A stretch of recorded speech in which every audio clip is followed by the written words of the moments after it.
umat membangun bangsa, ikhlas beramal jadi semboyan, layani umat membangun bangsa.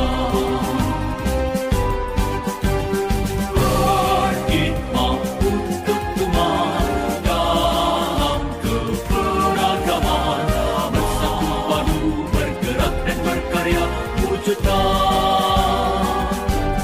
negeri yang damai.